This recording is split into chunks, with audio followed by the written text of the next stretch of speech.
메시지 성경 빠른 통독. 오늘 말씀은 고린도전서 14장에서 15장까지입니다. 14장 기도의 언어. 여러분의 생명이 사랑에 달려있다는 듯이 온 힘을 다해 사랑의 삶을 추구하십시오. 하나님께서 여러분에게 주시는 선물을 열심히 구하십시오. 무엇보다도 하나님의 진리를 힘써 선포하십시오. 여러분이 자기만 아는 방언으로 하나님을 찬양하면 하나님은 알아들으시지만 다른 사람들은 알아듣지 못합니다. 여러분이 하나님과만 사귐을 갖고 있기 때문입니다. 그러나 여러분이 일상의 언어로 하나님의 진리를 선포하면 여러분은 다른 사람들도 그 진리에 참여하도록 한 것입니다. 그러면 그들도 자라고 튼튼해져서 여러분과 함께 그분의 임재를 경험하게 될 것입니다. 자기만 아는 기도의 언어로 기도하는 사람은 거기서 많은 것을 얻겠지만 하나님의 진리를 누구나 알아들을 수 있는 말로 선포하는 사람은 온 교회를 성숙시키고 튼튼하게 합니다.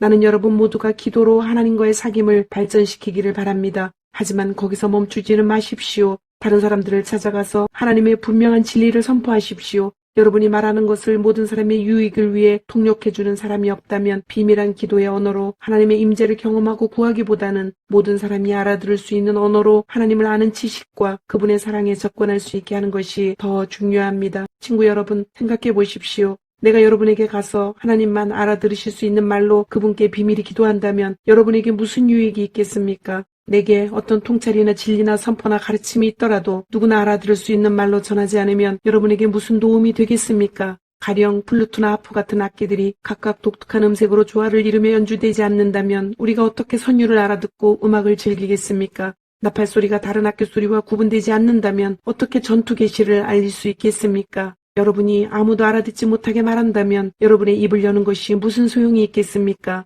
이 세상에는 수많은 언어가 있고 그 언어들은 저마다 누군가에게 뜻을 가지고 있습니다. 그러나 내가 그 언어를 알아듣지 못하면 그 언어는 내게 유익한 것이 아닙니다. 여러분의 경우도 다르지 않습니다. 여러분은 하나님이 하시는 일에는 열심히 참여하려고 하면서 어찌하여 교회 안의 모든 이들에게 도움이 되는 일에는 주의를 기울이지 않는 것입니까? 자기만 하는 기도의 언어로 기도할 때는 그 경험을 혼자서만 간직하지 마십시오. 다른 사람들을 그러한 사귐으로 이끄는 안목과 능력을 구하십시오. 내가 방언으로 기도하면 내 영은 기도하겠지만 내 이성은 할 일 없이 놀 것이고 지성도 그만큼 약화될 것입니다. 그러면 무엇이 해결책이겠습니까? 답은 너무나 간단합니다. 둘 다 하십시오. 나라면 영적으로 자유롭고 풍성하게 기도하면서 동시에 신중하고 주의 깊게 기도하겠습니다. 영으로도 찬양하고 지성으로도 찬양하겠습니다.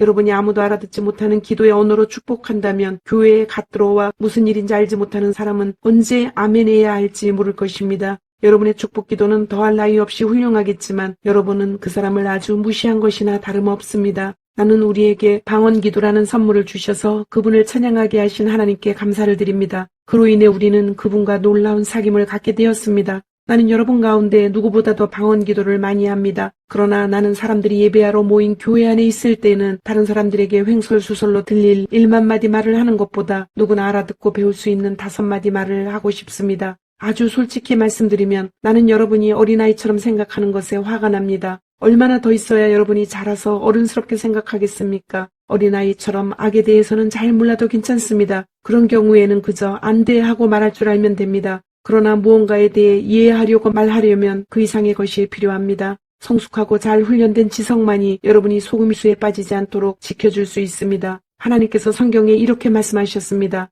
내가 낯선 방언과 낯선 사람의 입술로 이 백성에게 전해도 그들은 귀 기울여 듣지도 않고 믿지도 않을 것이다. 그러니 아무도 알아듣지 못하는 방언으로 말하는 것이 무슨 소용이 있겠습니까? 그것은 믿는 사람들에게 도움이 되지 않고 믿지 않는 사람들에게는 구경거리를 제공하여 그저 멍하니 바라보게 할 뿐입니다. 그러나 알아듣기 쉬운 말로 진리를 말하면 믿는 이들의 마음에 곧바로 다가갈 뿐 아니라 믿지 않는 이들에게도 거슬리지 않습니다. 여러분이 교회에 모여있고 믿지 않는 사람들도 들어와 있는데 때마침 여러분이 알아들을 수 없는 방언으로 기도하고 있다면 그들이 듣다가 여러분이 미쳤다고 생각하고 서둘러 거기를 빠져나가지 않겠습니까? 그러나 믿지 않는 사람들 몇 명이 우연히 교회에 들어왔는데 여러분이 하나님의 진리를 알아듣기 쉽게 명확히 말하고 있다면 그들이 여러분의 말을 듣다가 진리를 접하고 자기 마음을 살피게 될 것입니다. 어느새 그들은 하나님 앞에 엎드려 하나님께서 여러분 가운데 계심을 인정하게 될 것입니다. 나는 여러분이 이렇게 하면 좋겠습니다. 예배하러 모일 때는 각자가 전체를 유익하게 할 만한 것을 준비하십시오. 찬송을 부르거나 가르치거나 이야기를 해주거나 기도를 인도하거나 영적으로 깨달은 것을 나누십시오. 방언으로 기도할 때는 두세 사람까지만 하되 그것도 여러분의 말을 통역할 사람이 있을 때만 하십시오. 통역할 사람이 없거든 하나님과 여러분 사이에서만 하십시오. 모임에서는 두세 사람 정도만 말하고 나머지는 귀 기울여 듣고 마음에 새기십시오. 한 사람이 독차지하지 말고 차례를 지켜 말하십시오. 그리고 말하는 사람은 각자 기회를 얻어 하나님으로부터 받은 특별한 것을 말하십시오. 그러면 여러분 모두가 서로에게서 배우게 될 것입니다. 말하기로 한 사람은 말하는 방식과 시간까지 책임지십시오. 우리가 바르게 예배하면 하나님은 우리를 무질서에 빠뜨리지 않으십니다. 하나님은 우리를 조화로 이끄십니다. 이것은 모든 교회에 예외 없이 해당하는 사항입니다. 아내들은 귀 기울여 드려야 할 시간에 이야기하거나 집에서 남편에게 물어봐도 될 질문을 던지면서 예배를 혼란스럽게 해서는 안 됩니다. 예배 시간에 지켜야 할 예절과 관습은 하나님의 율법이 적혀있는 성경책이 지도해 줄 것입니다. 아내들은 예배 시간을 이용해 자기가 하고 싶은 말을 하려고 해서는 안 됩니다. 여러분, 여자든 남자든 여러분은 자신이 옳고 그름을 판단하는 거룩한 예언자라도 된다고 생각하는 것입니까? 모든 것이 여러분을 중심으로 움직인다고 생각하십니까? 여러분 가운데 어떤 사람이 하나님께로부터 할 말을 받았거나 할 일을 받았다고 생각한다면 내가 쓴 이 글을 유의해서 보십시오. 이것이 주님이 바라시는 방식입니다. 여러분들이 이 규칙들을 따르지 않겠다면 미안한 말이지만 하나님께서도 여러분을 쓰시지 않을 것입니다. 요약해서 3가지를 말씀드립니다. 하나님의 진리를 전할 때는 진심으로 하십시오. 여러분이 알아듣지 못하는 방언으로 사람들이 기도한다고 해서 그들에게 가타부타 말하지 마십시오. 무슨 일을 하든지 예의 바르고 사려 깊게 하십시오. 15장 부활. 친구 여러분, 여러분과 함께 마지막으로 메시지를 점검해 보겠습니다. 이 메시지는 내가 선포하고 여러분이 자기 것으로 삼은 것입니다. 여러분은 이 메시지 위에 서 있고 이 메시지로 인해 여러분의 삶은 구원을 받았습니다. 나는 여러분의 믿음이 일시적인 것이 아니라 진실한 것이며 여러분이 영원토록 이 믿음 안에 있으면서 이 믿음을 굳게 붙잡으리라고 생각합니다. 내가 가장 먼저 한 일은 내 앞에 아주 강력하게 제시된 다음 사실을 여러분 앞에 제시하는 것이었습니다. 성경에 기록된 대로 메시아께서 우리 죄를 위해 죽으시고 무덤에 묻히시고 사흘째 되는 날에 다시 살아나셔서 베드로에게 생생히 나타나시고 가장 가까운 제자들에게 나타나셨습니다. 그 후에 그분께서는 한 번에 500명이 넘는 제자들에게 나타나셨는데 그들 가운데 몇 사람은 세상을 떠났지만 대부분은 지금도 우리 곁에 살아 있습니다. 또한 그분께서 자기를 대변하도록 세우신 야고보와 나머지 사도들에게 나타나셨습니다. 그러고는 마지막으로 나에게도 생생히 나타나셨습니다. 내가 맨나중이 된 것은 합당한 일이었습니다. 여러분도 알다시피 나는 사도들의 반열에 포함될 자격이 없는 사람입니다. 내가 하나님의 교회를 없애버리는 일에 혈안이 되어 젊은 시절 대부분을 허비했기 때문입니다. 그러나 하나님께서는 너무나 은혜로우시고 한없이 너그러우셨습니다. 그래서 오늘의 내가 있게 된 것입니다. 나는 그분의 은혜를 헛되이 하지 않을 것입니다. 내가 다른 어느 누구보다 더 많은 일을 하려고 애쓰지 않았습니까? 그렇다고 해도 내가 한 일은 그리 대단한 것이 아니었습니다. 하나님께서 내게 할 일을 주시고 감당할 힘도 주셨기에 내가 할 수 있었던 것입니다. 그러므로 여러분이 내게서 메시지를 들었든 다른 사람에게서 들었든 간에 그것은 같은 메시지입니다. 나나 그들이나 하나님의 진리를 전했고 여러분은 여러분의 삶을 맡겼습니다. 이제 나는 여러분에게 의미심장하면서도 어려운 질문을 던지려고 합니다.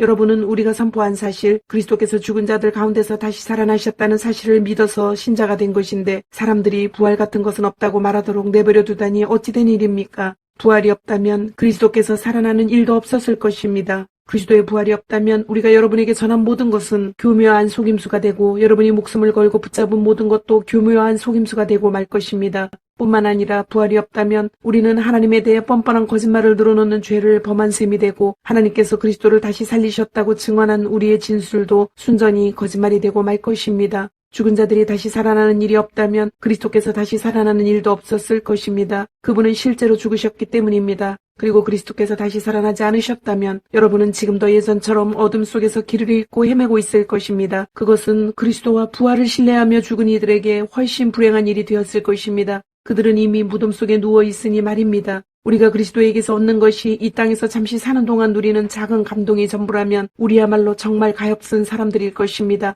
그러나 진실은 이렇습니다. 그리스도께서 다시 살아나셔서 장차 무덤을 떠날 수많은 사람들의 첫 유산이 되신 것입니다. 이것과 관련해 적절한 예를 들어보겠습니다.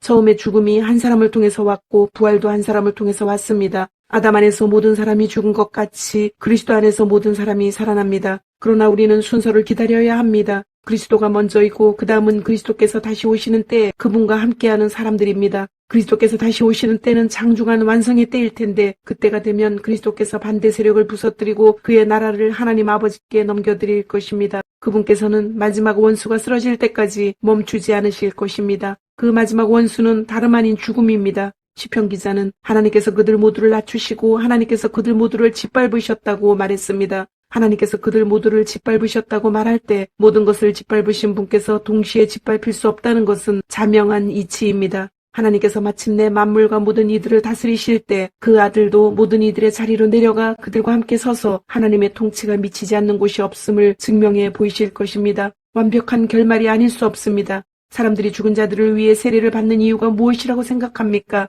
죽은 자들의 부활이 없고 하나님의 능력이 무덤 입구에서 그치고 만다면 그분께서 무덤을 깨끗이 정리하시고 모든 이들을 끌어올려 일어서게 하실 것을 암시하는 행위를 우리가 무엇 때문에 계속한다는 말입니까? 내가 이토록 위험한 일에 목숨을 거는 이유가 무엇이겠습니까? 나는 살면서 하루도 빠짐없이 죽음과 직면합니다. 여러분은 내가 부활하신 메시아 예수께서 보증해 주신 여러분의 부활과 나의 부활에 대한 확신도 없이 이 일을 하고 있다고 생각합니까? 여러분은 내가 에베소에서 나의 최후가 되지 않기를 바라면서 사나운 짐승들과 싸울 때 그것이 단지 영웅처럼 행동하려고 한 것에 불과하다고 생각합니까? 결코 그렇지 않습니다. 내가 행하고 말하는 것, 내가 사는 방식을 뒷받침하는 것은 부활, 언제나 부활입니다.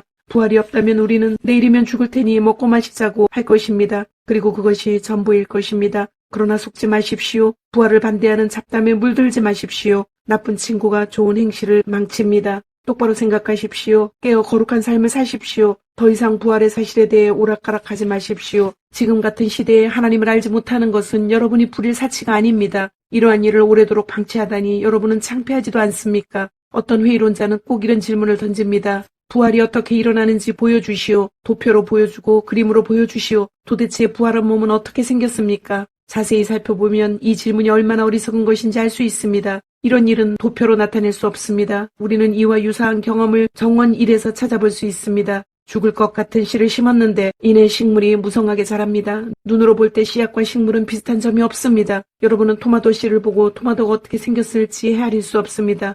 우리가 흙 속에 심은 것과 거기서 움튼 것은 똑같아 보이지 않습니다. 우리가 땅에 묻는 죽은 몸과 그 몸에서 비롯되는 부활한 몸도 전혀 다른 모습일 것입니다. 몸의 종류도 놀랄 만큼 다양하다는 것에 주목해 보십시오. 씨앗의 종류가 여러 가지이듯이 몸의 종류도 여러 가지입니다. 사람의 몸도 있고 동물의 몸도 있고 새의 몸도 있고 물고기의 몸도 있습니다. 저마다 독특한 형태의 몸을 가지고 있습니다. 땅에 있는 다양한 몸뿐만 아니라 하늘에 있는 해와 달과 별들과 같은 다양한 천체들도 그 아름다움과 밝기가 각각 다르고 다양합니다. 그것을 보는 것만으로도 부활의 영광이 얼마나 다양한지를 어렴풋하게나마 알 수 있습니다. 우리는 부활 이전의 씨를 보고 있을 따름입니다. 그러니 부활이라는 식물이 어떤 모습일지 누가 상상할 수 있겠습니까? 죽은 것 같은 씨를 심었는데 살아있는 식물을 거둡니다. 이 이미지는 기껏해야 밑그림 정도에 불과하지만 부활한 몸의 비밀에 접근하는 데 도움이 될 것입니다. 다만 다시 살아나면 영원히 살아나 영원히 살게 된다는 것을 마음에 새겨야 합니다. 죽어서 묻힌 몸은 아름답지 않지만 다시 살아난 몸은 영광스럽습니다.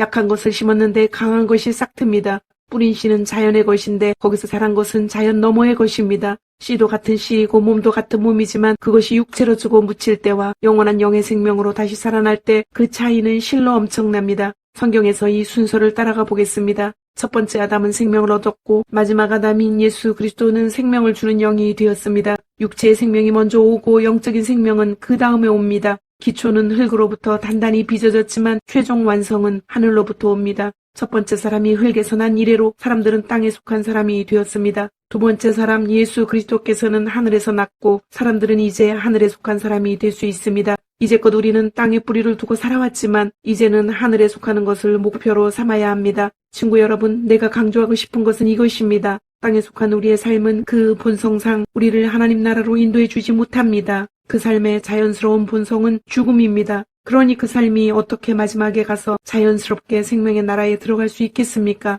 그러나 나는 여러분에게 나도 다 이해하지 못하는 놀라운 비밀을 알려드리겠습니다. 우리는 모두 죽지 않고 변화될 것입니다. 여러분이 모든 소리를 잠재울 나팔 소리를 듣고 위를 쳐다보면 눈을 깜빡이는 순간 그 일은 끝날 것입니다. 나팔 신호가 하늘로부터 울리면 죽은 자들이 무덤을 박차고 일어나서 죽음의 힘이 미치지 못하는 것, 다시는 죽을 일이 없는 곳에 이르게 될 것입니다. 그와 동시에 우리도 그들과 똑같은 방식으로 모두 변화될 것입니다. 부활 계획표에는 다음과 같은 일이 일어나도록 되어 있습니다. 모든 썩을 것이 썩지 않을 것으로 바뀌고 죽을 수밖에 없는 것이 죽지 않을 것으로 바뀔 것입니다. 그때가 되면 다음의 말씀이 이루어질 것입니다. 생명이 죽음을 삼키고 승리를 거두었다. 오 죽음아, 누가 최종 결정권을 쥐었느냐? 오 죽음아, 이제 누가 너를 두려워하겠느냐? 죄가 죽음을 두려운 존재로 만들었고 율법의 죄책이 죄에게 권세와 파괴력을 주었습니다. 그러나 생명이신 분의 단 한 번의 승리로 그 세 가지 죄와 죄책과 죽음이 모두 사라지게 되었습니다. 이 모두가 우리 주 예수 그리스도의 선물입니다.